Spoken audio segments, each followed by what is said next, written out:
Mukulika Banerjee, Associate Professor of Social Anthropology here at LSE and also Head of LSE's South Asian Centre. Recent book, Why India Votes. Looking at it, listening to you talk about it, it seems to me for you, the vote is about performance, not power. It seems to me, in a way, you're less interested in what the outcomes of voting are than this wonderful event of voting. Is that fair? Partly, because your assumption is that the power of the vote is only in the electoral outcome. Whereas what Why India Votes is arguing is that the act of voting itself is enormously powerful and meaningful. People up and down the country actually say things like, the vote is our weapon. So they feel empowered by the process of participation. And is this rationally connected to judgments by them that decisions they make can produce tangible improvements in their life, or is it merely some residual belief in something called democracy? I think there is a means and ends argument here. So yes, the vote is a means to electing a better government, and democracy is about hope. So every election is about hoping for a better governance, for better provisioning in their lives. But the vote itself is an end in itself.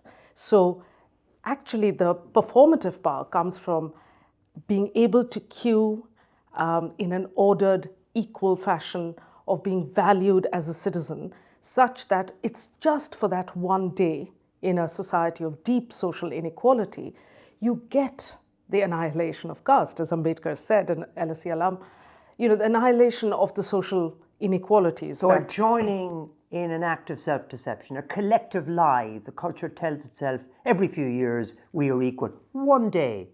It's not every few years. Elections happen practically every year because there are 3 tiers of democracy in India. And the self-deception is a kind of argument that is about instrumental uses of elections. When we say democracy is not just elections, what we mean is that yes, the rule of law, the separation of powers, and so on are terribly important.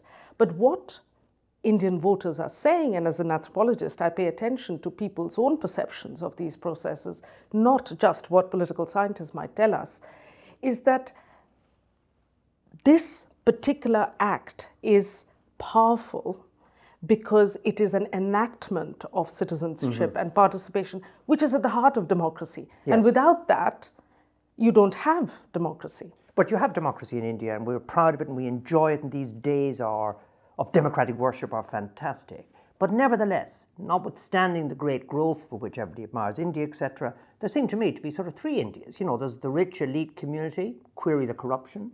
Then there are still extraordinary levels of poverty. And thirdly, rarely talked about here, there's violent India.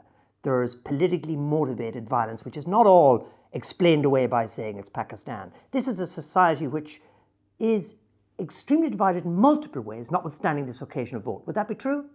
Everyday violence is rife, deep, deep social inequality, and a failure of the Indian state on multiple levels, as you've just outlined.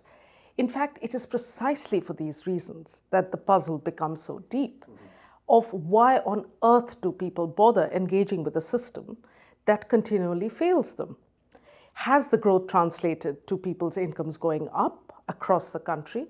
These are the questions that people ask. But you answered them yourself by saying they don't care about all that. They love the vote. I go to this village or that village, and I find this esprit de corps. It is not about not caring about those things. They absolutely care about it. But as they see, there is a certain culture of claim-making that has come up in India after 60 years of democratic practice, where the way people explain it is to be able to vote is a foundational right. Right? Without exercising this right, you can't claim your other rights. So it's the gateway to everything else. Yes, and it is essential. It's an essential premise on which everything else rests. You leave here and there's a phone call from the Prime Minister of India, Narendra Modi, and he says, look, I know about this book. Is there one thing, I'm starting out, running this extraordinary democracy, is there one thing that I could do, feasible, capable of being done, one thing that would make a difference? Tell me what it is. What would that one thing be that you would tell the Prime Minister of India? Public institutions. Protect and do not interfere and reinforce public institutions. There have been dangerous signs during the 2014 election campaign of the integrity of the Election Commission of India being called into question by the BJP, and I think that's a very, very dangerous sign.